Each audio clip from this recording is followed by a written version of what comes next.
ಆಕಾಶವಾಣಿ ಮೈಸೂರು.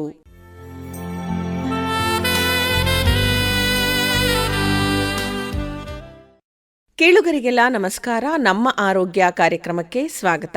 ಕೇಳುಗರೆ, ಇಂದಿನ ಕಾರ್ಯಕ್ರಮದಲ್ಲಿ ಮಳೆಗಾಲದಲ್ಲಿ ಶ್ವಾಸಕೋಶದ ತೊಂದರೆಗಳು ಮತ್ತು ಪರಿಹಾರ ಈ ಕುರಿತು ಮೈಸೂರಿನ ನಾರಾಯಣ ಮಲ್ಟಿಸ್ಪೆಷಾಲಿಟಿ ಆಸ್ಪತ್ರೆಯ ಶ್ವಾಸಕೋಶ ತಜ್ಞರಾದ ಡಾಕ್ಟರ್ ಗೌತಮಿ ಕೆಆರ್ ಅವರೊಂದಿಗೆ ಸಂದರ್ಶನ ಕೇಳುವಿರಿ.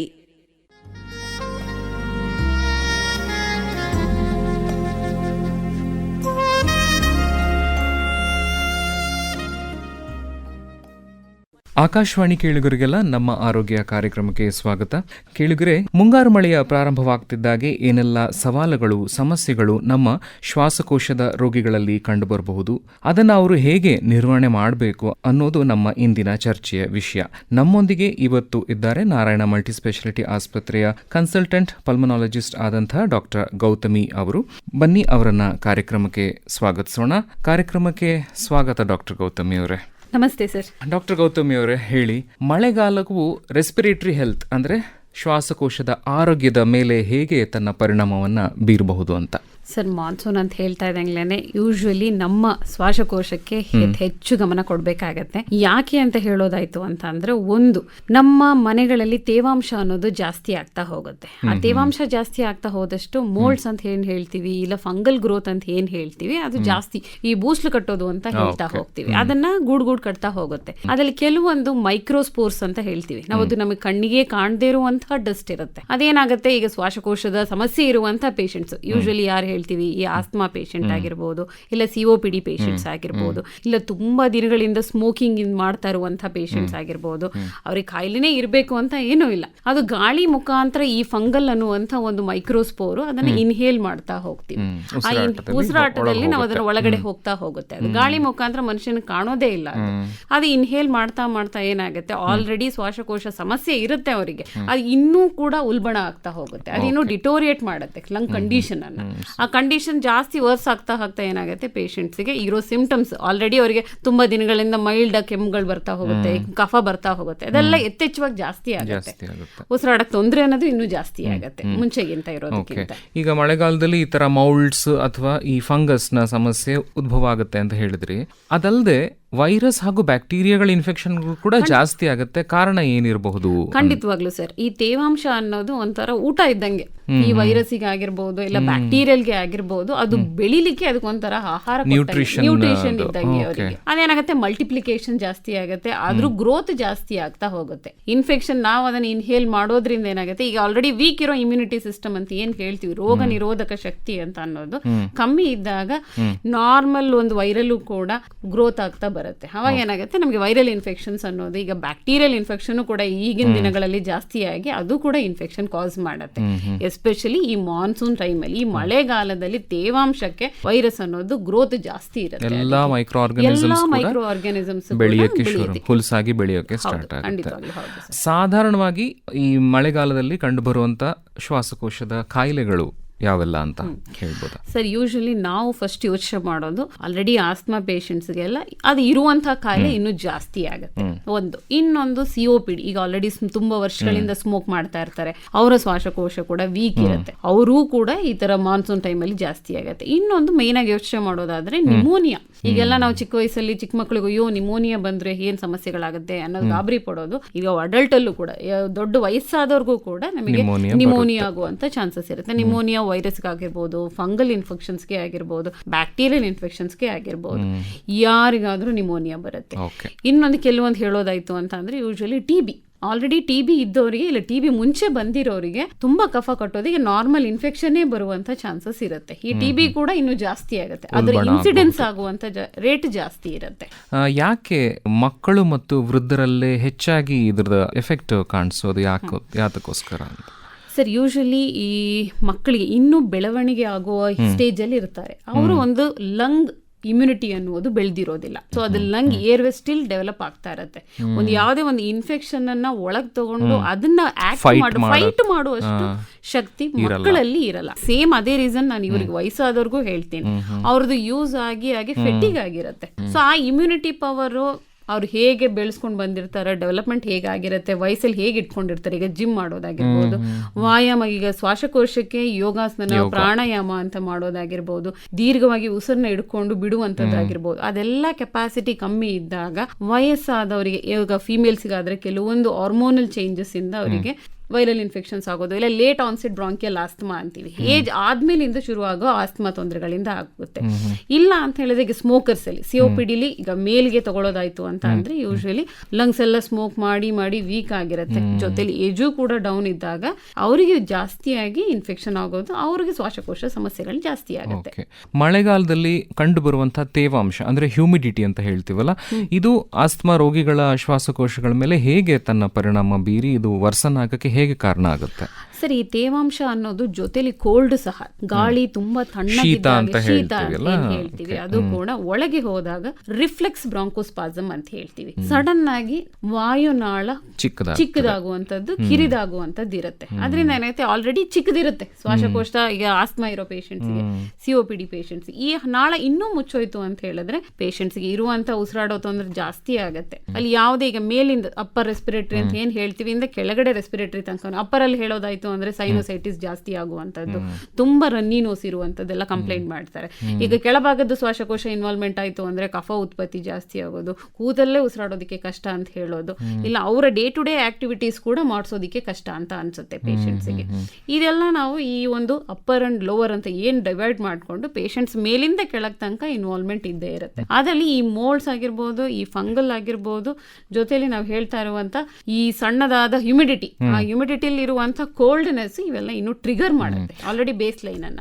ಅದಕ್ಕೆ ಎಲ್ಲ ಮನೆಯಲ್ಲಿ ನಾವು ನೋಡ್ತಿರ್ತೀವಿ, ದೊಡ್ಡವರು ಶೀತ ಆಗುತ್ತೆ ಪ್ರೊಟೆಕ್ಟ್ ಮಾಡಕ್ಕೆ ಬರ್ತಾರೆ, ವಾರ್ಮ್ ಆಗಿಡ್ಬೇಕು ಅಂತ ಹೇಳ್ತಾರೆ. ಎಲ್ಲ ನೋಡಿರ್ತೀರಾ, ಎಲ್ಲ ಮಫ್ಲರ್ ಹಾಕೊಂಡು ಗ್ಲೌಸ್ ಹಾಕೊಂಡು ಇದನ್ನೆಲ್ಲ ಇರೋದೇ ಬಿಕಾಸ್ ಆಫ್ ಆ ಒಂದು ತೇವಾಂಶ ಹೋಯ್ತು ಅಂದ್ರೆ ಇನ್ನೂ ಜಾಸ್ತಿ ನಾಳ ಕಮ್ಮಿ ಆಗ್ಬಾರ್ದು ಅಂತ ಹೇಳಿ.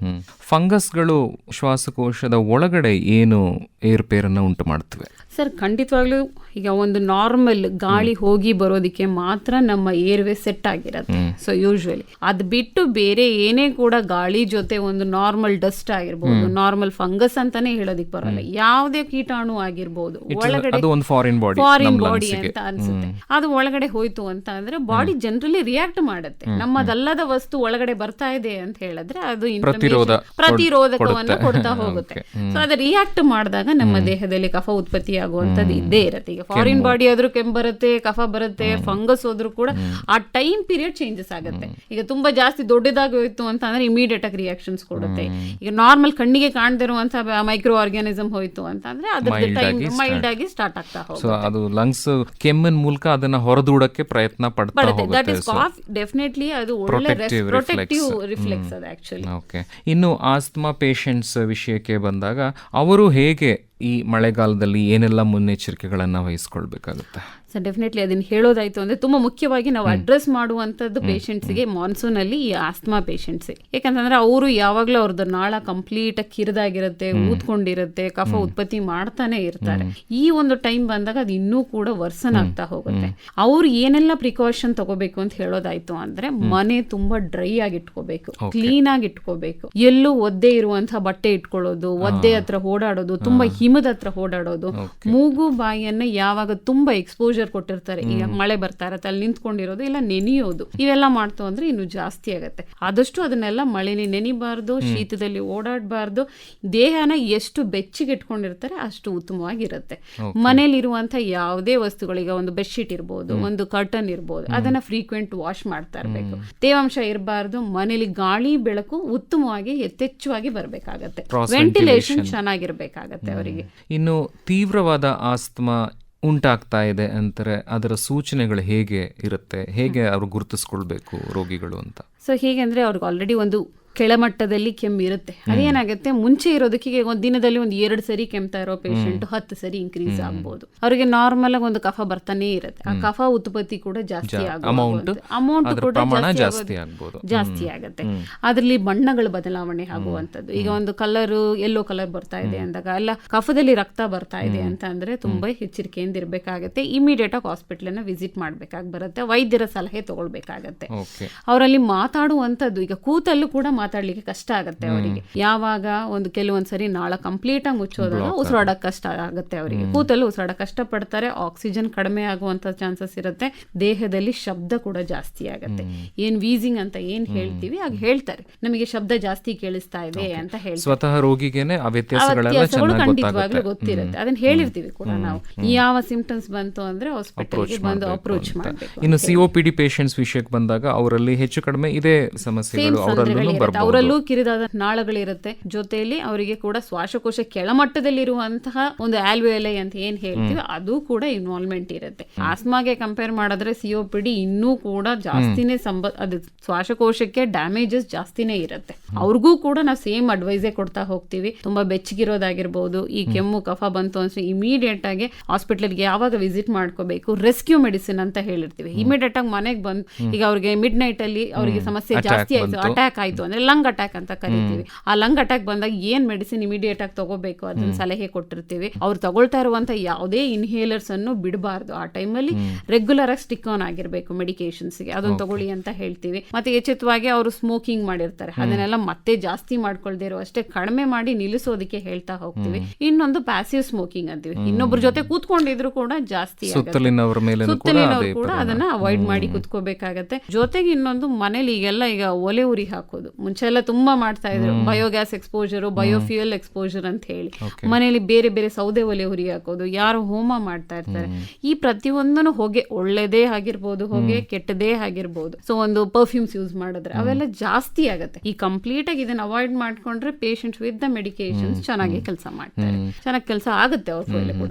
ಗಂಧದ ಕಡ್ಡಿಯ ಉಪಯೋಗ ಈ ರೋಗಿಗಳಿಗೆ ಹೇಗೆ ಅದು ಪರಿಣಾಮ ಬೀರಬಹುದು ಅಂತ ಬಹಳಷ್ಟು ಚರ್ಚೆ ಈ ವಿಷಯವಾಗಿ ನಡೆಯುತ್ತೆ. ಧಾರ್ಮಿಕ ಆಚರಣೆ ಆಗಿರೋದ್ರಿಂದ ಇದೊಂಥರ ಸೆನ್ಸಿಟಿವ್ ಮ್ಯಾಟರ್ ಆಗ್ಬಿಡುತ್ತೆ, ಯಾರಾದ್ರೂ ಅದ್ರ ವಿರುದ್ಧವಾಗಿ ಮಾತಾಡಿದ್ರೆ. ನಿಮ್ಮ ಅನಿಸಿಕೆ, ನಿಮ್ಮ ಪ್ರಾಕ್ಟೀಸ್ ನಲ್ಲಿ ಹೇಗೆ? ಸರ್, ಅದು ಧಾರ್ಮಿಕವಾಗಿ ಖಂಡಿತವಾಗ್ಲೂ ಮಾಡ್ಲೇಬೇಕು, ಮಾಡ್ತಾರೆ ಕೂಡ, ಜನ ಫಾಲೋ ಮಾಡ್ತಾರೆ. ಬಟ್ ಯಾರು ಮಾಡಬಾರ್ದು ಅಂತ ಹೇಳೋದಾಯ್ತು ಅಂದ್ರೆ ಡೆಫಿನೆಟ್ಲಿ ನಮ್ಮ ಆಸ್ಮಾ ಪೇಷಂಟ್ಸು, COPD ಪೇಷಂಟ್ಸ್ಗೆ ನಾ ಹೇಳೋ ತರ ಯಾವುದೇ ಗಾಳಿ ಆಗಿಲ್ಲ, ಅವ್ರಿಗೆ ನಾರ್ಮಲ್ ತಣ್ಣಗಿರೋ ಗಾಳಿ ಹೋದ್ರೂ ಸಮಸ್ಯೆ ಆಗಿರುತ್ತೆ. ಈ ತರ ಹೊಗೆ, ಈಗ ಒಂದು ಗಂಧದ ಕಡ್ಡಿ, ಸಾಂಬ್ರಾಣಿ ಹೊಗೆ ಅಂತ ಬರ್ತಾರೆ, ಕೆಮಿಕಲ್ಸ್ ಇದ್ದೇ ಇರುತ್ತೆ ಅದರಲ್ಲಿ. ಸೊ ಒಂದು ನಾರ್ಮಲ್ ಆಕ್ಸಿಜನ್ ಅಲ್ಲಿ ಆಕ್ಸಿಜನ್ ಇರಲ್ಲ. ಈಗ ನಮ್ಮ ಅಟ್ಮಾಸ್ಫಿಯರ್ ಏರಲ್ಲಿ ನೈಟ್ರೋಜನ್ ಇರುತ್ತೆ, ಕಾರ್ಬನ್ ಡೈಆಕ್ಸೈಡ್ ಇರುತ್ತೆ, ಎಲ್ಲಾ ಜನ ಸೇರಿಸಿ ಇರುತ್ತೆ. ಸೊ ಅದು ಖಂಡಿತವಾಗಿ ಇದರಲ್ಲಿ ಬೇರೆ ಬೇರೆ ಗಾಳಿನೂ ಸೇರಿಸಿರೋದಾಗ ನಮ್ಮ ಶ್ವಾಸಕೋಶ ಅದನ್ನ ತಡ್ಕೊಳ್ಳೋ ಶಕ್ತಿ ಇದರಲ್ಲಿ ಇರೋದಿಲ್ಲ, ರಿಯಾಕ್ಟ್ ಮಾಡೇ ಮಾಡುತ್ತೆ. ಅದರಿಂದ ಈಗ ಪ್ಲೆಸೆಂಟ್ ಆಗಿರೋದು, ಅನ್ಪ್ಲೆಸೆಂಟ್ ಆಗಿರೋದು ಎರಡನ್ನೂ ಆದಷ್ಟು ಅವಾಯ್ಡ್ ಮಾಡಿ ಅಂತ ಹೇಳ್ತೀವಿ. ಅವರೇ ಗುರುತಿಸ್ಕೊಂಡು ಅದನ್ನ ಹೇಳ್ತಾರೆ. ಅದನ್ನ ನಾನು ಇದು ತಗೊಂಡ ತಕ್ಷಣ ನಂಗೆ ಇಮಿಡಿಯೇಟ್ ಆಗಿ ಕೆಮ್ಮು ಬರುತ್ತೆ ಮಾಡ್ತಾ ಇದ್ದಾಗ ನಾನು ಹೇಳೋ ಸಲಹೆ ಅಂತ ಅಂದ್ರೆ ಡೆಫಿನೆಟ್ಲಿ ಯೂಸ್ ಮಾಡಿ ಅದನ್ನ ಒಂದು 100 ಮೀಟರ್ಸ್ ದೂರದಲ್ಲಿ ಅಥವಾ ಒಂದು 50 ಮೀಟರ್ಸ್ ದೂರದಲ್ಲಿ ಅದನ್ನ ಹಿಟ್ಟು ಮಾಡೋದಕ್ಕೆ ಯೂಸ್ ಮಾಡೋದು ಸಜೆಸ್ಟ್ ಮಾಡ್ತೀನಿ ನಾನು. ಓಕೆ, ಇನ್ನೊಂದು ವಿಷಯ ನಾನು ಅಬ್ಸರ್ವ್ ಮಾಡಿರೋದು ಏನು ಅಂತ ಹೇಳಿದ್ರೆ, ಈ ತರ ವ್ಯತ್ಯಾಸಗಳು ಉಂಟಾದಾಗ ಈ ಆಲ್ರೆಡಿ ನೋನ್ ಪೇಷಂಟ್ಸ್ ಅಲ್ಲಿ ಅವರು ಈ ಪಫ್ ಇರಬಹುದು, ಬ್ರಾಂಕೋಡೈಲೇಟರ್ಸ್ ಇರಬಹುದು, ಸ್ಟೆರಾಯ್ಡ್ ಪ್ರಿಪರೇಷನ್ಸ್ ಇರಬಹುದು, ಅದನ್ನ ತಾವೇನೆ ಆಲ್ಟರ್ ಮಾಡಕ್ಕೆ ಟ್ರೈ ಮಾಡ್ತಾರೆ. ಸೊ ಸ್ವಲ್ಪ ಹೆಚ್ಚು 2 ಪಫ್ ಹೆಚ್ಚಿಗೆ ತಗೊಳ್ಳೋದು, ಅಥವಾ 2 times a day ಹಾಕಿದ್ದನ್ನ 3 times a day ಮಾಡಕ್ಕೆ ಪ್ರಯತ್ನ ಮಾಡೋದು, ಇದು ಎಷ್ಟು ಮಟ್ಟಿಗೆ ಸರಿ ನಿಮ್ಮ ದೃಷ್ಟಿಯಲ್ಲಿ? ಸರ್, ಖಂಡಿತವಾಗ್ಲೂ ಸರಿ ಇಲ್ಲ. ಅದನ್ನ ಯಾಕೆ ಅಂತ ಹೇಳಿದ್ರೆ, ಅದು ಇನ್ಹಲೇಷನ್ ಮುಖಾಂತರ ತಗೋತಾ ಇದ್ರು, ಗಾಳಿ ಮುಖಾಂತರ ತಗೋತಾ ಇದ್ರು, ಕೆಲವೊಂದು ಸೈಡ್ ಎಫೆಕ್ಟ್ಸ್ ನಾವು ನೋಡ್ತೀವಿ. ಅದರಲ್ಲೂ ಕೂಡ ಏನಾಗುತ್ತೆ, ಪೇಷಂಟ್ಸ್ ಅಧಿಕವಾಗಿ ತಗೊಳ್ಳೋದ್ರಿಂದ ಫಂಗಲ್ ಇನ್ಫೆಕ್ಷನ್ ಆಗುವಂಥದ್ದು. ನಾವು ಹೇಳಿರುವಂತಹ ಡೋಸ್ಗಿಂತ ಹೆಚ್ಚೆತ್ತವಾಗಿ ತಗೊಳ್ಳೋದು, ಅವರಿಗೆ ಇಷ್ಟ ಬಂದಾಗ ತಗೊಂಡಾಗ ಬಾಯಲ್ಲಿ ಉಣ್ಣಾಗುವಂಥದ್ದು, ಫಂಗಲ್ ಇನ್ಫೆಕ್ಷನ್, ಓರಲ್ ಕ್ಯಾಂಡಿಡಿಯಾಸಿಸ್ ಅಂತ ಹೇಳ್ತೀವಿ ನಾವು, ಅದು ಜಾಸ್ತಿ ಆಗ್ತಾ ಹೋಗುತ್ತೆ. ಇನ್ನೊಂದು ಜೊತೆಯಲ್ಲಿ ನಮ್ಮ ಹಾರ್ಟಿನ ಮೇಲೂ ಕೂಡ ಕೆಲವೊಂದು ಹಾರ್ಟ್ ಬೀಟ್ ಗಳನ್ನ ಜಾಸ್ತಿ ಮಾಡುತ್ತೆ. ಈಗ ಏನ್ ನಾವು ವ್ಯತ್ಯಾಸ ಖಂಡಿತವಾಗ್ಲೂ ವ್ಯತ್ಯಾಸಗಳಾಗತ್ತೆ. ಜೊತೆಲಿ ಕೈ ನಡ್ಕ ಬರುವಂತದ್ದು, ಸುಸ್ತಾಗುವಂತದ್ದು ಕೂಡ ಇರುತ್ತೆ. ನಮ್ಮ ಡಾಕ್ಟರ್ಗಳ ಸಲಹೆ ಮುಖಾಂತರ ಇಲ್ಲದೆ ಕೂಡ ಪೇಷಂಟ್ಸ್ ಎಕ್ಸ್ಟ್ರಾ ಇನ್ಹೇಲರ್ ತಗೊಳ್ಳೋದು, ಎಕ್ಸ್ಟ್ರಾ ಪಫ್ಗಳನ್ನು ತಗೊಂಡ್ರೆ ಖಂಡಿತವಾಗ್ಲೂ ಅಡ್ವರ್ಸ್ ಇಫೆಕ್ಟ್ ಅನ್ನು ನಾವು ನೋಡೇ ಮಾಡಬಾರದು ಅಂತ ಒಂದು ಸ್ಟ್ರಾಂಗ್ ಮೆಸೇಜ್ ನಮ್ಮ ರೋಗಿಗಳಿಗೆ. ಹಾರ್ಟ್ ಮೇಲೆ ಹಾರ್ಟಿನ ಮಿಡಿತ ಜಾಸ್ತಿ ಆಗುತ್ತೆ. ಓಕೆ, ಈ ರೋಗಿಗಳು ಸೋಂಕಿನಿಂದ ತಮ್ಮನ್ನ ತಾವು ಎಸ್ಪೆಷಲಿ ಮಳೆಗಾಲದಲ್ಲಿ ಹೇಗೆ ರಕ್ಷಣೆ ಮಾಡ್ಕೊಳ್ಬೇಕು ಅಂತ ಹೇಳ್ತೀರಾ? ಸರ್, ಒಂದು ನಾನು ಫಸ್ಟ್ ಹೇಳೋದಾಯ್ತು ಅಂದ್ರೆ ಪ್ರಿವೆನ್ಷನ್ ಬಗ್ಗೆ ಹೇಳೋದಾಯ್ತು, ಮನೆಯೆಲ್ಲ ಕ್ಲೀನಾಗಿ ಇಟ್ಕೊಳ್ಳೋದು, ಆಗಾಗ ಪ್ರತಿಯೊಂದನ್ನು ಬೆಡ್ ಸ್ಪ್ರೆಡ್, ಬೆಡ್ ಶೀಟ್ಗಳನ್ನ, ಸ್ಕ್ರೀನ್ಗಳನ್ನ ವಾಶ್ ಮಾಡುವಂಥದ್ದು. ಇನ್ನೊಂದು ಹೈಡ್ರೇಷನ್, ಚೆನ್ನಾಗಿ ನೀರು ಕುಡಿಬೇಕಾಗತ್ತೆ, ಹೈಡ್ರೇಷನ್ ಚೆನ್ನಾಗಿ ಇಟ್ಕೋಬೇಕಾಗತ್ತೆ, ನ್ಯೂಟ್ರಿಷನ್ ಬಗ್ಗೆ ಚೆನ್ನಾಗಿ ಗಮನ ಕೊಟ್ಕೋಬೇಕಾಗತ್ತೆ. ಇನ್ನೊಂದು ಮೆಡಿಸಿನ್, ಫಾರ್ಮಕೊಲಾಜಿಕಲ್ ಪ್ರಿವೆನ್ಷನ್ ಬಂತು ಅಂತ ಅಂದ್ರೆ ಒಂದು ವ್ಯಾಕ್ಸಿನ್ ಇದೆ ನಮ್ಮಲ್ಲಿ. ಈಗ ಯಾವುದೇ ಒಂದು ಶ್ವಾಸಕೋಶದ ಸಮಸ್ಯೆ ಇದ್ದವರು ಮುಂಚಿತವಾಗ್ಲೇ ಬರಬಾರ್ದು ಅಂತ ಹೇಳಿ ಪ್ರಿವೆಂಟಿವ್ ವ್ಯಾಕ್ಸಿನ್ಸ್ ಅಂತ ಹೇಳ್ತೀವಿ. ಒಂದು ನಮ್ಮ ಫ್ಲೂ ವ್ಯಾಕ್ಸಿನ್ ಅವೈಲಬಿಲಿಟಿ ಇರುತ್ತೆ, ಇನ್ನೊಂದು ನ್ಯೂಮೋಕಾಕಲ್ ವ್ಯಾಕ್ಸಿನ್ ಅಂತ ಇರುತ್ತೆ. ಖಂಡಿತವಾಗ್ಲೂ ಅದನ್ನ ಹಾಕಿಸ್ಕೊಂಡ್ರೆ ಬರೋದೇ ಇಲ್ಲ ಅಂತ ಹೇಳಲಿಕ್ಕೆ ಬರಲ್ಲ, ಪ್ರೊಟೆಕ್ಷನ್ ಇರುತ್ತೆ, ಬಂದ ಪ್ರಮಾಣ ಕೂಡ ಕಡಿಮೆ ಇರುತ್ತೆ ಬಂದ್ರೂ ಕೂಡ. ಸೊ ಅದನ್ನ ನೀವು ಖಂಡಿತವಾಗ್ಲೂ ಹಾಕಿಸ್ಕೊಂಡ್ರೆ ಉತ್ತಮವಾಗಿರುತ್ತೆ. ಈ ಬಗ್ಗೆ ಆಲ್ರೆಡಿ ಡಯಾಗ್ನೋಸ್ ಆಗಿರುವಂತಹ ರೋಗಿಗಳು ಈ ಫ್ಲೂ ವ್ಯಾಕ್ಸಿನ್ ನ ಈ ಸೀಸನ್ ಶುರು ಆಗೋ ಟೈಮಲ್ಲಿ ಹಾಕಿಸ್ಕೊಳ್ಳೋದು ಒಳ್ಳೇದು ಅಂತ ನೀವು ಹಾಗಾದ್ರೆ ರೆಕಮೆಂಡ್ ಮಾಡ್ತೀನಿ ಸರ್. ಓಕೆ, ಇನ್ನು ಯಾವ ರೆಡ್ ಫ್ಲಾಗ್ ಸೈನ್ಸ್ ಅಂತ ಹೇಳ್ತೀವಲ್ಲ, ಸೊ ಅಪಾಯದ ಮುನ್ಸೂಚನೆಗಳು ಕಂಡಾಗ ಯಾವಾಗ ಅವರು ವೈದ್ಯರ ಹತ್ರ ಬರಬೇಕಾದ್ರೆ ಏನನ್ನ ಅಬ್ಸರ್ವ್ ಮಾಡಿದಾಗ ನಿಮ್ಮನ್ನ ಹತ್ರ they should rush to you ಅನ್ನೋದು? ಓಕೆ, ಯಾಕಂದ್ರೆ ಅವ್ರದ್ದು ಆಲ್ರೆಡಿ ಇರೋ ಕೆಮ್ಮು, ನಾನು ಮುಂಚೆನೆ ಹೇಳಿದ ಹಾಗೆ ಕೆಮ್ಮಿನ ಒಂದು ಕ್ವಾಂಟಿಟಿ ಆಗಿರ್ಬೋದು, ಕ್ವಾಲಿಟಿ ಆಗಿರ್ಬೋದು ಜಾಸ್ತಿ ಆಗೋದು, ಇಲ್ಲ ಕಫ ಉತ್ಪತ್ತಿ ಆಗೋದು, ಅದರಲ್ಲಿ ಕಲರ್ ಚೇಂಜಸ್ ಆದಾಗ, ಬಣ್ಣ ಚೇಂಜ್ ಆದಾಗ, ಬ್ಲೀಡಿಂಗ್ ಇದ್ದಾಗ, ಖಂಡಿತ ಅದ್ರ ಜೊತೆ ಜ್ವರ ಬಂದಾಗ 2 ದಿನ ಆದ್ರೂ ಜ್ವರಗಳು ಕಮ್ಮಿ ಆಗ್ತಾ ಇಲ್ಲ ಅಂತ ಹೇಳಿ ಇದ್ದಾಗ ಇಮಿಡಿಯೇಟ್ ಆಗಿ ಬರೋದು. ಅವರ ದೇಹದಲ್ಲಿ ಆಕ್ಸಿಜನ್ ಪ್ರಮಾಣ ಕೂಡ ಕಮ್ಮಿ ಆದಾಗ ಇಮಿಡಿಯೇಟ್ ಆಗಿ ಹಾಸ್ಪಿಟಲ್ ಬರ್ಲಿಕ್ಕೆ. ಅದನ್ನು ಅವ್ರು ಮಾನಿಟರ್ ಮಾಡ್ಕೊಳಕ್ ಹೇಳ್ತೀರಾ? ಬಹಳ ಸಾಧಾರಣವಾಗಿ ಎಲ್ಲರೂ ಮನೆಯಲ್ಲಿ ಪಲ್ಸ್ ಆಕ್ಸಿಮೀಟರ್ ಇಟ್ಕೊಂಡಿರ್ತಾರೆ, ಅದ್ರಲ್ಲಿ ಗೊತ್ತಾಗುತ್ತೆ 93, 94 ಅಂದ ತಕ್ಷಣ ಯಾವ ಲಿಮಿಟ್ ವರೆಗೂ ನೀವು ಸೇಫ್ ಅಂತ ಹೇಳ್ತೀರಾ? ಆಲ್ರೆಡಿ ಡಯಾಗ್ನೋಸ್ಡ್ ಪೇಷಂಟ್ಸ್ ವಿತ್ 94 ಇದ್ರೂ ಕೂಡ ನಾವು ಅದನ್ನ ಓಕೆ ಅಂತ ಅಕ್ಸೆಪ್ಟ್ ಮಾಡ್ತೀವಿ. ಅದಕ್ಕಿಂತ ಕೆಳಗಾಯ್ತು ಅಂದ್ರೆ ಖಂಡಿತವಾಗ್ಲೂ ಸಪೋರ್ಟ್ ಬೇಕು, ಹಾಸ್ಪಿಟಲ್ ರಶ್ ಆಗ್ಬೇಕು, ಗಮನ ಬೇಕು, ವೈದ್ಯರ ಗಮನ ಬೇಕು. ಇನ್ನು ಕಾಮನ್ ಕೋಲ್ಡ್ ಅಂತ ಹೇಳ್ತೀವಿ, ನಿಮೋನಿಯಾ ಅಂತ ಹೇಳ್ತೀವಿ, ಇವೆರಡರ ನಡುವಿನ ವ್ಯತ್ಯಾಸ ಏನು? ಯೂಶಲಿ ಕಾಮನ್ ಕೋಲ್ಡ್ ನಮ್ಮ ಮೇಲ್ಭಾಗದ ಶ್ವಾಸಕೋಶನ ಒಳಗೊಂಡಿದ್ದಾಗ ಮಾತ್ರ ಹೇಳ್ತೀವಿ. ಪೇಷಂಟ್ಗೆ ಬರೀ ಗಂಟ್ಲು ನೋವಿರುತ್ತೆ, ಒಣ ಕೆಮ್ಮಿರುತ್ತೆ, ಇಲ್ಲ ಮೂಗು ಸೋರೋದಿರುತ್ತೆ, ತಲೆ ಭಾರ ಅಂತ ಇರುತ್ತೆ, ತಲೆನೋವು ಬರುತ್ತೆ. ಅದೇ ನಿಮೋನಿಯಾ ಆಯ್ತು ಅಂತಂದ್ರೆ ಪೇಷಂಟ್ಗೆ ಜ್ವರ ಬರೋದು, ಬಿಟ್ಟು ಬಿಟ್ಟು ಹೈ ಗ್ರೇಡ್ ಫೀವರ್ ಅಂತ ಹೇಳ್ತೀವಿ, ಕಫ ಉತ್ಪತ್ತಿ ಆಗುತ್ತೆ, ಕಫರ್ ಕಲರ್ ಚೇಂಜಸ್ ಇರುತ್ತೆ, ಎದೆ ಕೂಡ ಬಿಗಿ ಆಗುವಂಥದ್ದು, ಎದೆ ನೋವು ಬರುವಂಥದ್ದು, ಉಸಿರಾಡೋದಕ್ಕೂ ಕಷ್ಟ ಅಂತ ಅನ್ಸೋದು. ಇದು ವ್ಯತ್ಯಾಸಗಳು. ನಿಮೋನಿಯಾ ಯೂಶಲಿ ಶ್ವಾಸಕೋಶದ ಕೆಳಭಾಗ ಅಂತಂದ್ರೆ ಶ್ವಾಸಕೋಶ ಲೋವರ್ ರೆಸ್ಪಿರೇಟರಿನ ಇನ್ವಾಲ್ವ್ಮೆಂಟ್ ಇರುತ್ತೆ. ಕೋಲ್ಡ್ ಏನ್ ಕಾಮನ್ ಕೋಲ್ಡ್ ಹೇಳ್ತೀವಿ, ಅಪ್ಪರ್ ರೆಸ್ಪಿರೇಟರಿ ಟ್ರ್ಯಾಕ್ ಇನ್ವಾಲ್ವ್ಮೆಂಟ್ ಇರುತ್ತೆ ಅದರಲ್ಲಿ. ಇವನ್ ಮಾನ್ಸೂನ್ ಟೈಮ್ ಅಲ್ಲಿ ನಿಮೋನಿಯಾ ಕಾಯಿಲೆಯ ಪ್ರಕರಣಗಳು ಕೂಡ ತುಂಬಾ ಹೆಚ್ಚುತ್ತಾ ಹೋಗುತ್ತೆ ಅಲ್ಲ. ಕೆಮ್ಮು ಈಗ ಒಬ್ಬರಿಗೆ ಬಂತು ಅಂತ ಇಟ್ಕೊಳ್ಳೋಣ, ಎಷ್ಟು ದಿನಗಳನ್ನ ದಾಟಿದ ನಂತರದಲ್ಲಿ ಖಂಡಿತವಾಗ್ಲೂ ಅದನ್ನ ಇನ್ವೆಸ್ಟಿಗೇಟ್ ಮಾಡಬೇಕು ಅಂತ ಹೇಳ್ತೀರಾ ನೀವು? ಸೊ ನಾವು ನಮ್ಮ ಭಾರತ ಯೂಶಲಿ ಟಿಬಿ ಇರೋದ್ರಿಂದ ಯೂಶಲಿ ನಾವು ಒಂದು ಗೈಡ್ ಲೈನ್ ಕೊಡ್ತೀವಿ, 2 ವಾರಕ್ಕಿಂತ ಜಾಸ್ತಿ ಇತ್ತು ಅಂತ ಹೇಳಿದ್ರೆ ಟಿಬಿಗೆ ಖಂಡಿತವಾಗ್ಲೂ ಪರೀಕ್ಷೆ ಮಾಡಿಸ್ಬೇಕು ಅಂತ ಇರುತ್ತೆ. ಬಟ್ ಯಾವಾಗ ಕೆಮ್ಮು ಆಲ್ರೆಡಿ ಆಸ್ಮಾ ಇರುತ್ತೆ, ಅವ್ರಿಗೆ ಟಿಬಿ ಇದೆಯೋ ಇಲ್ವೋ ಅಂತ ಹೇಳೋದು ಕಷ್ಟ ಆಗುತ್ತೆ, ಇಲ್ಲ COPD ಇರುತ್ತೆ, ಇಲ್ಲ ಯಾವುದೋ ಒಂದು ಪೇಷಂಟ್, ಒಂದು ಕ್ಯಾನ್ಸರ್ ಪೀಡಿತ ಪೇಷಂಟ್ಗೆ 2 ದಿನ ಆದ್ರೂ ಕೆಮ್ಮಾಗ್ತಾ ಇಲ್ಲ, 3 ದಿನ ಆದ್ರೂ ಕೆಮ್ಮಾಗ್ತಾ ಇಲ್ಲ ಅಂದ್ರೆ ಇಟ್ ಈಸ್ ಆಲ್ಮೋಸ್ಟ್ 24 hours ಇಂದ 48 hours ಅಲ್ಲಿ ಅವ್ರಿಗೆ ಒಂದು ಶುಗರೇ ಇರುತ್ತೆ. ಸೊ ಇಂಥ ಪೇಷಂಟ್ಸ್ ಬೇಗನೆ ಹಾಸ್ಪಿಟಲ್ಗೆ ಆಲ್ಮೋಸ್ಟ್ 2 to 3 days ಅಲ್ಲಿ ಹಾಸ್ಪಿಟಲ್ಗೆ ಬಂದು ಡಾಕ್ಟರ್ನ ಸಲಹೆ ತಗೊಳ್ಳೋದು ಉತ್ತಮ ಅಂತ ಹೇಳ್ತೀನಿ. ಇಲ್ಲ ಜನರಲ್ ಪಾಪ್ಯುಲೇಷನ್ ಕಾಮನ್ ಕೋಲ್ಡ್, ಯಾರೇ ಏನೂ ಸಮಸ್ಯೆ ಇಲ್ಲ ಅವರಿಗೆ, ಹಾರ್ಟ್ ಅನ್ ಸಮಸ್ಯೆ ಇಲ್ಲ, ಶುಗರ್ ಇಲ್ಲ, ಒಂದು ಮಿಡಲ್ ಏಜ್ ಮ್ಯಾನ್, ಒಂದು 30 to 40 years ಏನೂ ಸಮಸ್ಯೆ ಇಲ್ಲ ಅಂತ ಹೇಳಿದ್ರೆ, ಜ್ವರ ಬಂದಿಲ್ಲ ಅವರಿಗೆ, ಬರೀ ಕೆಮ್ಮಿದೆ, ಕಫ ಇದೆ ಅಂತ ಹೇಳಿದ್ರೆ they can wait for 1 week ತನಕ ವೇಟ್ ಮಾಡಬಹುದು. ಅದಾದ್ಮೇಲೂ ಕಮ್ಮಿ ಆಗ್ತಾ ಇಲ್ಲ ಅಂತ ಹೇಳಿದ್ರೆ they can approach the doctor. ಇನ್ನು ಕ್ಷಯ ರೋಗಿಗಳು, ಟ್ಯೂಬರ್ಕ್ಲೋಸಿಸ್ ಅಂತ ಹೇಳ್ತೀವಲ್ಲ, ಸೊ ಆಲ್ರೆಡಿ ಡಯಾಗ್ನೋಸ್ ಆಗಿ ATT ಅಂದರೆ ಆಂಟಿ ಟ್ಯೂಬರ್ಕ್ಯುಲಸ್ ಟ್ರೀಟ್ಮೆಂಟ್ನ ಸ್ಟಾರ್ಟ್ ಮಾಡಿದೀವಿ ಅನ್ಕೊಳ್ಳೋಣ. ಅಂಥ ರೋಗಿಗಳಿಗೆ ಈ ಮುಂಗಾರು ಮಳೆಯ ಸಂದರ್ಭದಲ್ಲಿ ನಿಮ್ಮ ಸಲಹೆಗಳೇನು? ಅವರಿಗೆ ಏನು ಎಚ್ಚರಿಕೆಗಳು ವಹಿಸಬೇಕು ಅವರ ರೋಗದ ವಿಷಯದಲ್ಲಿ? ಸರ್, ಅವ್ರಿಗೆ TB ಪೇಷಂಟ್ಸ್ಗೆ ಅವರ ಮಾತ್ರೆಗಳನ್ನು ನಿಲ್ಲಿಸ್ಲಿಕ್ಕೆ ಹೋಗಬಾರ್ದು. ಯಾವುದೇ ಕಾರಣಕ್ಕೂ ನಾವು ಹೇಳೋ ತನಕ ಕೂಡ TB ಮೆಡಿಸಿನ್ನ ಡೈಲಿ ತಗೋಬೇಕಾಗತ್ತೆ. ಅದ್ರ ಮೇನ್ ಆಗಿ ಇನ್ನೊಂದು ನ್ಯೂಟ್ರಿಷನ್, ಅವರ ಒಂದು ನ್ಯೂಟ್ರಿಷನ್ ಬಗ್ಗೆ ತುಂಬಾ ಗಮನ ಕೊಡಬೇಕಾಗತ್ತೆ. ಹೈಡ್ರೇಷನ್ ಬಗ್ಗೆ ಚೆನ್ನಾಗಿ ಗಮನ ಕೊಟ್ಕೋಬೇಕಾಗತ್ತೆ. ಈಗ ಒಬ್ರ ಜೊತೆ ಮಾತಾಡೋದು ಕಾಫ್ ಹೈಜೀನ್ ಅಂತ ಹೇಳಿರ್ತೀವಿ, ಆ ಕಾಫ್ ಹೈಜೀನ್ ನ ಪೇಷಂಟ್ಗೆ ಟೀಚ್ ಮಾಡಬೇಕಾಗತ್ತೆ. ಇದ್ರ ಜೊತೆಗೆ ಆ TBನೇ ಆಲ್ರೆಡಿ ಅವರಿಗೆ ಲಂಗ್ಸ್ ಅನ್ನ ಡ್ಯಾಮೇಜ್ ಮಾಡ್ತಾ ಹೋಗುತ್ತೆ. ಅದ್ರ ಜೊತೆಯಲ್ಲಿ ಸೂಪರ್ ಆಡೆಡ್ ಬೇರೆ ಇನ್ಫೆಕ್ಷನ್ ಬರಬಾರ್ದು ಅಂತ ಹೇಳಿದ್ರೆ ಕಂಪ್ಲೀಟ್ ಆಗಿ ಅವರು ಕೆಲವೊಂದು ನ್ಯೂಟ್ರಿಷನ್ ಬಗ್ಗೆ ಗಮನ ಕೊಟ್ಕೊಳ್ಳುವಂಥದ್ದು, ಊಟ ತಿಂಡಿಯಲ್ಲಿ ಗಮನ ಕೊಟ್ಕೊಳ್ಳುವಂಥದ್ದು, ಮೆಡಿಕೇಶನ್ಸ್ ನ ರೆಗ್ಯುಲರ್ ತಗೊಳ್ಳೋದು, ಫಾಲೋ ಅಪ್ ಯಾವಾಗ ಡಾಕ್ಟರ್ ಕರೆದಿರ್ತಾರೆ ಅವರ ವಿಸಿಟೇಷನ್ ಮಾಡುವಂಥದ್ದು, ಸೋಷಿಯಲ್ ಗ್ಯಾದರಿಂಗ್ ಅನ್ನ ಸ್ವಲ್ಪ ಅವಾಯ್ಡ್ ಮಾಡ್ಕೋಬೇಕಾಗಿ ಬರುತ್ತೆ. ಈಗ ಒಂದು ಮದುವೆ ಸಮಾರಂಭಕ್ಕೆ ಹೋಗಿರ್ತಾರೆ, ಅವ್ರಿಗೆ ಯಾವುದೋ ಒಂದು ಬೇರೆಯವ್ರಿಗೆ ಇನ್ಫೆಕ್ಷನ್ ಇರುತ್ತೆ, ಇವರು ಅದನ್ನ ಡೆವಲಪ್ ಆಗುವಂಥದ್ದು, ಇವ್ರು ಅವರಿಗೆ ಪ್ರತಿಯೊಂದನ್ನು ಅವ್ರಿಗೂ ಕೂಡ ಬರುವಂತದ್ದೆಲ್ಲ ಇರುತ್ತೆ. ಯಾಕಂದ್ರೆ because already lung cross infections ಇರುತ್ತೆ. ಅದು ಸೊ ಅದನ್ನ ಕಡಿಮೆ ಮಾಡ್ಕೊಳ್ಳೋದಕ್ಕೆ ಸೋಷಿಯಲ್ ಗ್ಯಾದರಿಂಗ್ ಗಳನ್ನ ಕಂಪ್ಲೀಟ್ ಆಗಿ ಸ್ವಲ್ಪ ಅವಾಯ್ಡ್ ಮಾಡ್ಕೊಳ್ಳೋದು ಉತ್ತಮವಾಗಿರುತ್ತೆ. ಇದು ಅವಾಯ್ಡ್ ಮಾಡೋದು ಅವರ ಟ್ರೀಟ್ಮೆಂಟ್ ಅವಧಿ ಮುಗಿಯುವವರೆಗೆ. ಸರ್, ಯೂಶಲಿ ನಾವು ಇಂಟೆನ್ಸಿವ್ ಫೇಸ್, ಕಂಟಿನ್ಯೂಸ್ ಫೇಸ್ ಅಂತ ಹೇಳ್ತೀವಿ. 2 ತಿಂಗಳು ಸ್ವಲ್ಪ ಕೇರ್ಫುಲ್ ಆಗಿ ಈ ಒಂದು ಸೋಷಿಯಲ್ ಗ್ಯಾದರಿಂಗ್ ಅನ್ನ ಅವಾಯ್ಡ್ ಮಾಡ್ಕೊಂಡ್ರೆ ಕ್ಲಿನಿಕಲಿ ಇಂಪ್ರೂವ್ಮೆಂಟ್ ಇರುತ್ತೆ. ಇವರಿಂದ ಇನ್ನೊಬ್ಬರಿಗೆ ಇನ್ಫೆಕ್ಷನ್ ಆಗುವಂತ ರೇಟ್ ಕೂಡ ಕಡಿಮೆ ಇರುತ್ತೆ. ಎಸ್ಪೆಷಲಿ 2 ಮಂತ್ಸ್ ಕರೆಕ್ಟ್ ಆಗಿ ಕೇರ್ಫುಲ್ ಆಗಿ ನೋಡ್ಕೊಳ್ತು ಅಂತ ಅಂದ್ರೆ ಅದಾದ್ಮೇಲಿಂದ ಇರುವಂತಹ ಕಂಟಿನ್ಯೂಸ್ ಒಂದು 4 ತಿಂಗಳು ಅಂತ ಏನ್ ಹೇಳ್ತೀವಿ, ದೇರ್ ಕ್ಯಾನ್ ಗೋ ಅರೌಂಡ್ ಎಲ್ಲಾ ಕಡೆನೂ ಮಾತಾಡ್ಬೋದು, ಬೇರೆ ಫಂಕ್ಷನ್ ಗಳಿಗೂ ಅಟೆಂಡ್ ಮಾಡಬಹುದು.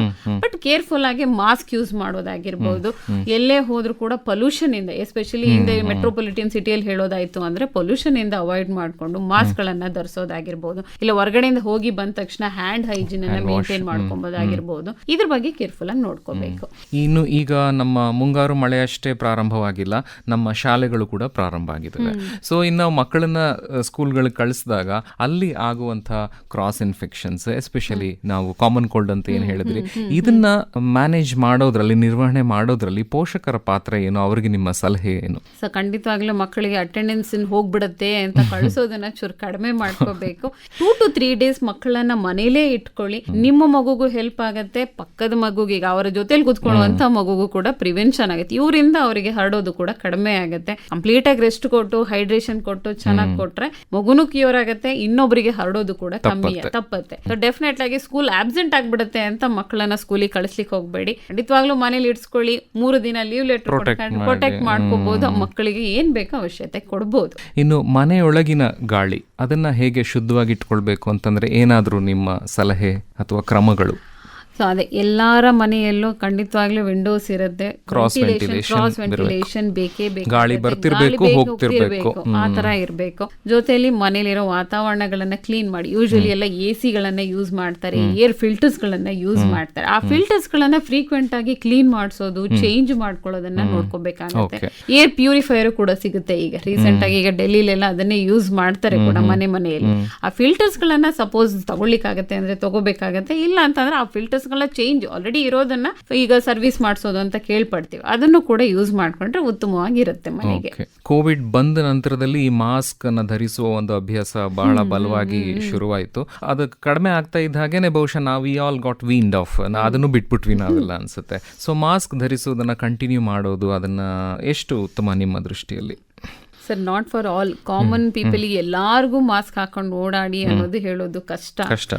ಬಟ್ ಆಲ್ರೆಡಿ ಸಮಸ್ಯೆ ಇದೆ ಅವರಿಗೆ. ಸೊ ಒಬ್ಬರಿಗೆ ಶುಗರ್ ಇದೆ ಪೇಷಂಟ್ಸು, ಎಲ್ಲ ಆಲ್ರೆಡಿ ಅವ್ರಿಗೆ ಆಸ್ತಮಾ ತೊಂದರೆ ಇದೆ, ಆಲ್ರೆಡಿ ಒಂದು COPD ತೊಂದರೆ ಇದೆ, ಪೇಷಂಟ್ ಪದೇ ನಿಮೋನಿಯಾ ಡೆವಲಪ್ ಆಗ್ತಾ ಇದೆ ಅಂತ ಹೇಳೋ ಪೇಷಂಟ್ಸ್ಗೆ ಇವರೆಲ್ಲ ಮಾನ್ಸೂನ್ ಟೈಮಲ್ಲಿ, ಸೋಷಿಯಲ್ ಗ್ಯಾದರಿಂಗ್ ಟೈಮಲ್ಲಿ ಎಲ್ಲೇ ಓಡಾಡಿದ್ರೆ, ಒಬ್ರು ದೇವಸ್ಥಾನಕ್ಕೆ ಹೋಗಿ ಬರ್ತಾರೆ, ಅಲ್ಲಿ ಜನಗಳ ಜಂಗುಳಿ ಇರುತ್ತೆ. ಇವರ ಜೊತೆಯಲ್ಲಿ ಇದ್ದಾಗ ಮಾಸ್ಕ್ ಗಳನ್ನ ಧರಿಸುವುದು ಉತ್ತಮ. ಶುಗರ್ ಇರೋರಿಗೆ, ಕ್ಯಾನ್ಸರ್ ಪೀಡಿತ ಪೇಷಂಟ್ಸ್ಗೆ, ಅವರೆಲ್ಲ ಮುಂಚೂಣಿಯಲ್ಲಿರ್ತಾರೆ ಈ ಇನ್ಫೆಕ್ಷನ್ ಡೆವಲಪ್ ಮಾಡೋರು. ಅದನ್ನ ಪ್ರಿವೆಂಟ್ ಮಾಡ್ಕೋಬೇಕು ಅಂದ್ರೆ ಒಂದು ಸ್ಟೆಪ್ ಹೇಳೋದಾಯ್ತು ಅಂದ್ರೆ it is cheap and best ಅಲ್ಲಿ ಪ್ರಿವೆನ್ಷನ್ ಅಂತ ಹೇಳಿದ್ರೆ ಒಂದು ಮಾಸ್ಕ್ ಅಂತ ಹೇಳ್ಬೋದು. ಇನ್ನು ಮಳೆಗಾಲದಲ್ಲಿ ಯಾವ ಆಹಾರಗಳು ಉತ್ತಮ, ಯಾವುದನ್ನ ವರ್ಜಿಸಬೇಕು, ಯಾವುದನ್ನ ನೀವು ಎನ್ಕರೇಜ್ ಮಾಡ್ತೀರಾ, ಯಾವುದನ್ನ ಅವಾಯ್ಡ್ ಮಾಡಕ್ಕೆ ಹೇಳ್ತೀರಾ?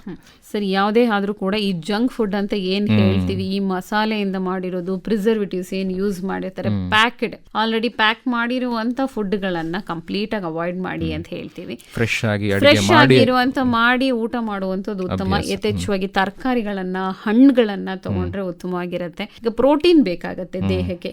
ವೆಜಿಟೇರಿಯನ್ಸ್ ಆಯ್ತು ಅಂದ್ರೆ ಈ ಸೋಯಾಬೀನ್ಸ್ ಯೂಸ್ ಮಾಡೋದು, ಇಲ್ಲ ಪನ್ನೀರ್ಗಳನ್ನ ಯೂಸ್ ಮಾಡುವಂತದ್ದು, ಇಲ್ಲ ನಾನ್ ವೆಜಿಟೇರಿಯನ್ ಆಯ್ತು ಅಂತ ಅಂದ್ರೆ ಎಗ್ ಗಳನ್ನ ಖಂಡಿತವಾಗ್ಲೂ ಯೂಸ್ ಮಾಡ್ಕೋಬಹುದು. ಎವ್ರಿ ಆಲ್ಟರ್ನೇಟ್ ಡೇಸ್ ಅಲ್ಲಿ ಎಗ್ ಸಪ್ಲಿಮೆಂಟೇಷನ್ಸ್ ಯೂಸ್ ಮಾಡ್ಕೊಂಡಷ್ಟು ಉತ್ತಮ. ಅದ್ರ ಜೊತೆಲಿ ನೀರಿನ ಅಂಶ ಕೂಡ ಬೇಕಾಗತ್ತೆ. ನಮ್ಮ ಬ್ರಾಂಕಸ್ ಅಂತ ಏನ್ ಹೇಳಿ ವಾಯುನಾಳಕ್ಕೆ ಹೈಡ್ರೇಷನ್ ಚೆನ್ನಾಗಿರ್ಬೇಕು. ನೀರು ಕೂಡ ಸೇಮ್ ವೈಸ್ ಯಾವ ಊಟದ ಮುಖಾಂತರ ನೀರು ಕೂಡ ಅಷ್ಟೇ ತಗೊಳ್ಬೇಕಾಗಿ ಬರುತ್ತೆ. ಯೂಶಲಿ ಫ್ರೂಟ್ಸ್ ಅಂತ ಹೇಳೋದಾಯ್ತು ಅಂದ್ರೆ ನಾವೀಗ ಹಣ್ಣುಗಳನ್ನ ಹೇಳ್ತೀವಿ ಅಂತಂದ್ರೆ ಯೂಶಲಿ ನಮ್ಮದ್ರಲ್ಲಿ ಸಿಟ್ರಸ್ ಫ್ರೂಟ್ಸ್ ಅಂತ ಹೇಳ್ತೀವಿ. ಶ್ವಾಸಕೋಶಕ್ಕೆ ಮೇನ್ ಆಗಿ ಆಗಿ ಸಿಟ್ರಸ್ ಫ್ರೂಟ್ಸ್ಗಳು, ಈಗ ಕಿತ್ಲೆ ಹಣ್ಣು ಆಗಿರ್ಬೋದು, ಮೋಸಂಬಿ, ನಿಂಬೆ ಹಣ್ಣು, ಆಮ್ಲ ಅಂತ ಏನ್ ಹೇಳ್ತೀವಿ, ಇದೆಲ್ಲ ನಲ್ಲಿಕಾಯಿನ ತಗೊಂಡಷ್ಟು, ಅದು ಬೆಟ್ಟದ ನಲ್ಲಿಕಾಯಿ ಆದಷ್ಟು ನಮ್ಮ ಶ್ವಾಸಕೋಶಕ್ಕೆ ಸ್ವಲ್ಪ ರೋಗ ನಿರೋಧಕ ಶಕ್ತಿ ಬರುತ್ತೆ. ಜೊತೆಲಿ ಆಂಟಿ ಆಕ್ಸಿಡೆಂಟ್ ಪ್ರಾಪರ್ಟಿ ಅನ್ನೋದು ಇರುತ್ತೆ, ಅದನ್ನ ಸ್ವಲ್ಪ ಜಾಸ್ತಿ ವೃದ್ಧಿ ಮಾಡುತ್ತೆ. ಕೆಲವೊಬ್ಬರಿಗೆ ಇನ್ನೂ ಹೇಳೋದಾಯ್ತು ಅಂತ ಅಂದ್ರೆ ಜೇನುತುಪ್ಪ, ಹನಿ, ಅದನ್ನು ಕೂಡ ತಗೊಂಡಷ್ಟು ಶ್ವಾಸಕೋಶಕ್ಕೆ ಆಂಟಿ ಆಕ್ಸಿಡೆಂಟ್ ಪ್ರಾಪರ್ಟಿ ಇಂಪ್ರೂವ್ಮೆಂಟ್ ಆಗುತ್ತೆ. ಎಷ್ಟು ಫ್ರೀಕ್ವೆಂಟ್ ಆಗಿ ತಗೊಳ್ಬಹುದು ಅದನ್ನ? Usually for non diabetic patients ಹೇಳೋದಾಯ್ತು ಅಂದ್ರೆ ಎವ್ರಿ 1 ಸ್ಪೂನ್ ಅ ಡೇ, ಒಂದು ದಿನಕ್ಕೆ 1 ಚಮಚವಷ್ಟು ಜೇನುತುಪ್ಪನ ತಗೊಂಡಷ್ಟು ಆರಾಮ್ ಅನ್ಸುತ್ತೆ. ಇನ್ನು ಆಯುರ್ವೇದಿಕ್ ಅಲ್ಲಿ ಹೇಳ್ತಾರೆ ಕೆಲವೊಬ್ರು ತುಳಸಿ ದಳನೂ ತಗೊಂಡಷ್ಟು ಕೂಡ ಅದರಲ್ಲೂ ಕೂಡ ಆಂಟಿ ಆಕ್ಸಿಡೆಂಟ್ ಪ್ರಾಪರ್ಟಿ ಜಾಸ್ತಿ ಇರೋದ್ರಿಂದ ದಿನಕ್ಕೆ 2 ಎಲೆ ತಿಂದ್ರೂ ಕೂಡ ಶ್ವಾಸಕೋಶದ ಒಂದು ನ್ಯೂಟ್ರಿಷನ್ ಕೂಡ ಇಂಪ್ರೂವ್ಮೆಂಟ್ ಆಗುತ್ತೆ, ಕಾಪಾಡ್ಕೊಳ್ಬಹುದು. ಮತ್ತೆ ಹಲವಾರು ರೋಗಿಗಳು ಹೇಳ್ತಾರೆ, ನಾನೇ ನೋಡಿದೀನಿ ಇಷ್ಟು ವರ್ಷಗಳಲ್ಲಿ, ಹಣ್ಣುಗಳನ್ನ ತಿನ್ನಿ ಅಂತ ಹೇಳಿದ ತಕ್ಷಣ ಅವ್ರಿಗೆ ಕೆಮ್ಮು ಬರುತ್ತೆ. ಅದು ನಿಜವಾಗ್ಲೂ ಹಾಗಾಗತ್ತಾ, ಅಥವಾ ಏನಾದ್ರು ಅದು ಶ್ವಾಸಕೋಶಗಳು ಆ ರೀತಿ ರಿಯಾಕ್ಟ್ ಮಾಡುತ್ತಾ ಯಾವ್ದಾದ್ರು ಫ್ರೂಟ್ ರಿಲೇಟೆಡ್ ಇದಕ್ಕೆ ಅನ್ನೋದು? ಸರ್, ನಮ್ಮ ಆಸ್ತಮಾದಲ್ಲಿ ನಾನಾ ತರದ ಜಾತಿಯಷ್ಟು ಆಸ್ತಮಾ ಇದೆ. ಒಂದು ಅಲರ್ಜಿಕ್ ಆಸ್ತಮಾ ಅಂತ ಹೇಳ್ತೀವಿ, ಒಂದು ನ್ಯೂಟ್ರೋಫಿಲಿಕ್ ಆಸ್ತಮಾ ಅಂತೀವಿ, ಕೆಲವೊಂದು ಹೆರಿಡಿಟರಿ ಆಸ್ತಮಾ ಅಂತ ಹೇಳ್ತೀವಿ. ಈಗ ಒಂದು ಫಸ್ಟ್ ಒನ್ ನಾನು ತಗೊಳ್ಳೋದಾದ್ರೆ ಅಲರ್ಜಿಕ್ ಆಸ್ತಮಾ ಅನ್ನೋದು ಒಂದು ತಗೊಳ್ತು ಅಂದ್ರೆ, ಕೆಲವೊಬ್ಬರಿಗೆ ಈಗ ಮಿಲ್ಕ್ ತಗೊಂಡ್ರೆ, ಹಾಲು ಕುಡಿದ್ರೆ ಕಫ ಬರುತ್ತೆ ಅಂತ ಇರುತ್ತೆ. ಅದಕ್ಕೆ ಖಂಡಿತವಾಗ್ಲೂ ಅಲರ್ಜಿ ಇತ್ತು ಅಂದ್ರೆ ಆ ಮನುಷ್ಯರು ಅವರ ತಂದೆ ತಾಯಿಗೆ ಯಾರಿಗಾರು ಇರೋದು, ಇವರು ಹುಟ್ಟಿದಾಗ್ಲಿಂದನೂ ಮಿಲ್ಕ್ಗೆ ಏನಾದ್ರು ಅಲರ್ಜಿ ಡೆವಲಪ್ ಆಗಿದ್ರೆ ಮಾತ್ರ ಅವರಿಗೆ ಡೆವಲಪ್ ಆಗುತ್ತೆ ಹೊರತು ಇಲ್ಲ ನಾಟ್ ಫಾರ್ ಜನರಲ್ ಆಗಿ ಪ್ರತಿಯೊಬ್ಬರಿಗೂ ಏನು ಇಲ್ಲ. ಹಣ್ಣು ಯೂಶಲಿ ತರಬೇಕು, ಫ್ರೆಶ್ ಆಗಿ ಯೂಸ್ ಮಾಡ್ಕೋಬೇಕು, should not keep in the fridge, refrigerator ಅಲ್ಲಿ ಇಡಬಾರ್ದು ಹಣ್ಣುಗಳನ್ನ. ಇದು ಹಾಲ್ಗಾದ್ರೂ ಆಗಿರ್ಬೋದು, ಯಾವುದೇ ಹಣ್ಣಿನ ಪದಾರ್ಥ ಆಗಿರ್ಬೋದು, ಯಾವುದೇ ತರಕಾರಿ ಪದಾರ್ಥ ಆಗಿರ್ಬಾರ್ದು. ಅದು ಇಂಡಿವಿಜುವಲ್ ಮೇಲೆ ಹೇಳ್ತೀವಿ. ಈಗ ಈ ಮನುಷ್ಯನಿಗೆ ಬದನೆಕಾಯಿ ತಿಂದ್ರೆ ಆಗಲ್ಲ, ಅದ್ರ ತಿಂದೆ ಕಫ ಬರುತ್ತೆ, ಇಲ್ಲ ಯಾರೋ ಒಂದು ಸೊಪ್ಪು ತಿಂದ್ರೆ ನನಗೆ ಕಫ ಬರುತ್ತೆ ಅಂತ ಹೇಳೋರಿದ್ದಾರೆ. ಸೊ ಆ ಪರ್ಟಿಕ್ಯುಲರ್ ಪೇಷಂಟ್ಸ್ ಗೆ ಇಂಡಿವಿಜುವಲ್ ಆಗಿ ನೋಡ್ತಾ ಹೋಗ್ತೀವಿ, not for the general population. ಎಲ್ಲರಿಗೂ ಆಗ್ಬೇಕು ಅಂತ ಏನೂ ಇಲ್ಲ. ಡಾಕ್ಟರ್ ಗೌತಮಿ ಅವರೇ, ಇನ್ನು ವಾಯು ಮಾಲಿನ್ಯ ಅದ್ರ ಜೊತೆಗೆ ಮಳೆಗಾಲ ಇವೆರಡು ಸೇರಿದಾಗ ಎಷ್ಟು ಅಪಾಯಕಾರಿ ಅನ್ಸುತ್ತೆ ಸರ್? ಅದೇ ಎಲ್ಲಾ ವಾಹನಗಳು ಕೂಡ ಖಂಡಿತವಾಗ್ಲೂ ಹೊಗೆ ಬಿಡುತ್ತೆ. ಹೊಗೆ ಬರ್ತಾ ಇರೋದ್ರಿಂದ ಅದ್ರ ಜೊತೆಲಿ ತೇವಾಂಶನೂ ಸೇರ್ಕೊಂಡಿದ್ದಾಗ ನಮ್ಮ ನಾಳಗಳನ್ನ, ವಾಯು ನಾಳಗಳನ್ನ ಇರಿಟೇಟ್ ಮಾಡೋದು ಖಂಡಿತವಾಗ್ಲೂ ಸತ್ಯ. ಆದ್ರಿಂದ ನಮಗೆ ಆಲ್ರೆಡಿ ಇರುವಂತಹ ಶ್ವಾಸಕೋಶ ಹದಗೆಡೋದು ಕೂಡ ಸತ್ಯ. ಇನ್ನು ಫ್ಲೂ ವ್ಯಾಕ್ಸಿನ್ ಬಗ್ಗೆ ಇನ್ನೊಂದು ಮಾತು ಕೇಳ್ತೇನೆ. ಹೇಗೆ ನಮ್ಮ ಜನರಲಿ ಹೆಲ್ದಿ ಪಾಪ್ಯುಲೇಷನ್ ಕೂಡ ಈ ತರ ಫ್ಲೂ ಇಂದ ಪ್ರೊಟೆಕ್ಟ್ ಮಾಡ್ಕೊಳ್ಳಿಕ್ಕೆ ಯಾರು ಬೇಕಾದ್ರೂ ತಗೊಳ್ಬೋದಾ, ಅಥವಾ ಯಾವ್ದಾದ್ರು ಪರ್ಟಿಕ್ಯುಲರ್ ಗ್ರೂಪ್ ಆಫ್ ಪೇಷಂಟ್ಸ್ಗೆ ಮಾತ್ರ ಇದು ಅಡ್ವೈಸಬಲ್ ಇದೆಯಾ? ಇಲ್ಲ ಸರ್, ಎಲ್ಲ ಜನರಲ್ ಕೂಡ ಹಾಕಿಸ್ಕೋಬಹುದು. ಬಟ್ ದ ಥಿಂಗ್ ಇಸ್, ನಮ್ಮ ದೇಶದಲ್ಲಿ ರಿಸೋರ್ಸ್ ಅನ್ನೋದು ಕಡಿಮೆ ಇದ್ದಾಗ will target certain risk factor ಇರುವಂತ ಜನಗಳನ್ನ ಮಾತ್ರ ನಾವು ಹೇಳ್ತೀವಿ. ಯೂಶಲಿ ಇದು ಹೆಲ್ತ್ ಕೇರ್ ವರ್ಕರ್ಸ್ ಅಂತ ಹೇಳಿ, ಡಾಕ್ಟರ್ಸ್ ಆಗಿರ್ಬೋದು, ನರ್ಸಸ್ ಆಗಿರ್ಬೋದು, ಪೇಷಂಟ್ಸ್ ಅನ್ನ ಫ್ರೀಕ್ವೆಂಟ್ ಆಗಿ ನೋಡ್ತಾ ಇರೋದ್ರಿಂದ ಅವ್ರಿಗೆ ಬರುವಂತದ್ದು ಇರುತ್ತೆ. ಇನ್ನೊಂದು, ಆಲ್ರೆಡಿ ಆಸ್ತಮಾ ತೊಂದರೆಗಳಿರುವಂತದ್ದು, ಶ್ವಾಸಕೋಶದ ತೊಂದರೆ, ಮುಂಚೆ ಎಲ್ಲ ಈಗ ಟಿಬಿ ಇಂದ ಏನಾದ್ರು ತೊಂದರೆಗಳು ಬಂದು ಶ್ವಾಸಕೋಶ ಹಾಳಾಗಿದ್ದವರಿಗೆ ನಾವು ಕೊಡ್ತಾ ಹೋಗ್ತೀವಿ ವ್ಯಾಕ್ಸಿನ್ಸ್. ಇಲ್ಲ ಪೇಷಂಟ್ ಆಲ್ರೆಡಿ ಒಂದು ಸ್ಟಿರಾಯ್ಡ್ಸ್ ತಗೋತಾ ಇರ್ತಾರೆ, ಈಗ ಬೇರೆ ಏನೋ ಸಮಸ್ಯೆಯಿಂದ ಸ್ಟಿರಾಯ್ಡ್ಸ್ ತಗೋತಾ ಇದ್ದಾಗ ಅವ್ರಿಗೂ ಕೂಡ ರೋಗ ನಿರೋಧಕ ಶಕ್ತಿ ಕಮ್ಮಿ ಇರುತ್ತೆ, ಅವರನ್ನ ಕವರ್ ಮಾಡೋದಕ್ಕೆ ವ್ಯಾಕ್ಸಿನ್ ಗಳನ್ನ ಕೊಡ್ತೀವಿ. ಹೆಲ್ತ್ ಕೇರ್ ವರ್ಕರ್ಸ್, ಡಾಕ್ಟರ್ಸ್ ಕೂಡ ಎಲ್ಲಾನು ನೋಡ್ತೀವಿ. ಕ್ಯಾನ್ಸರ್ ಪೀಡಿತ patients and even diabetic patients more common, ಅವರಿಗೆ ಕವರ್ ಮಾಡೋದಕ್ಕೆ ನಾವು ವ್ಯಾಕ್ಸಿನ್ಸ್ ಗಳು ಈ ಒಂದು ಗ್ರೂಪ್ ಆಫ್ ಪೀಪಲ್ ಅನ್ನ ಕವರ್ ಮಾಡ್ತಾ ಹೋಗ್ತೀವಿ. ಯೂಶಲಿ ಜನರಲ್ ಪಾಪ್ಯುಲೇಷನ್ ಕೂಡ ಯೂಸ್ ಮಾಡ್ಕೋಬಹುದು if it is definitely available. Usually ಅದು ಪರ್ಟಿಕ್ಯುಲರ್ ರಿಸೋರ್ಸಸ್ ಸ್ಟೇಬಲ್, ನಾವು ಅದನ್ನ ಉಳಿಸ್ಕೊಳ್ಳೋದಕ್ಕೆ ಪ್ರಯತ್ನ ಪಡ್ತೀವಿ. ಎಲ್ಲಾರ್ಗೂ ಕೊಡ್ತು ಅಂತ ರಿಸರ್ವ್ ಮಾಡೋದಕ್ಕೆ ಇರೋದಿಲ್ಲ, ಅದಕ್ಕೋಸ್ಕರ. ಓಕೆ ಕೇಳಿದ್ರೆ, ಇಷ್ಟು ಹೊತ್ತು ಮುಂಗಾರು ಮಳೆ, ಅದರಿಂದ ಉಂಟಾಗುವಂಥ ರೆಸ್ಪಿರೇಟರಿ ಪ್ರಾಬ್ಲಮ್ಸ್, ಆಲ್ರೆಡಿ ಇರುವಂಥ ರೋಗಿಗಳಲ್ಲಿ ಬರಬಹುದಾದಂಥ ತೊಂದರೆಗಳು, ಅದನ್ನು ಹೇಗೆ ನಿರ್ವಹಣೆ ಮಾಡಬೇಕು ಅನ್ನೋದ್ರ ಬಗ್ಗೆ ಬಹಳ ವಿವರವಾಗಿ ನಮ್ಮೊಂದಿಗೆ ಬಹಳಷ್ಟು ಮಾಹಿತಿಯನ್ನು ಡಾಕ್ಟರ್ ಗೌತಮಿ ಅವರು ಹಂಚಿಕೊಂಡಿದ್ದಾರೆ. ಇವೆಲ್ಲ ಮಾಹಿತಿಗಳು ನಿಮಗೆ ಅತ್ಯಂತ ಉಪಯುಕ್ತವಾಗಿದೆ ಅಂತ ತಿಳ್ಕೊಳ್ತೀನಿ. ನಮ್ಮ ನಿಲಯಕ್ಕೆ ಬಂದು ನಮ್ಮ ಕಾರ್ಯಕ್ರಮದಲ್ಲಿ ಇಷ್ಟೆಲ್ಲ ವಿಷಯಗಳನ್ನು ಹಂಚಿಕೊಂಡಿದ್ದಕ್ಕೆ ನಮ್ಮ ನಿಲಯದ ಪರವಾಗಿ ಹಾಗೂ ನಮ್ಮೆಲ್ಲ ಕೇಳುಗರ ಪರವಾಗಿ ಡಾಕ್ಟರ್ ಗೌತಮಿ ಅವರಿಗೆ ಧನ್ಯವಾದಗಳನ್ನು ಅರ್ಪಿಸ್ತೇನೆ. ಧನ್ಯವಾದಗಳು madam. Thank you. Thank you sir. Thank you.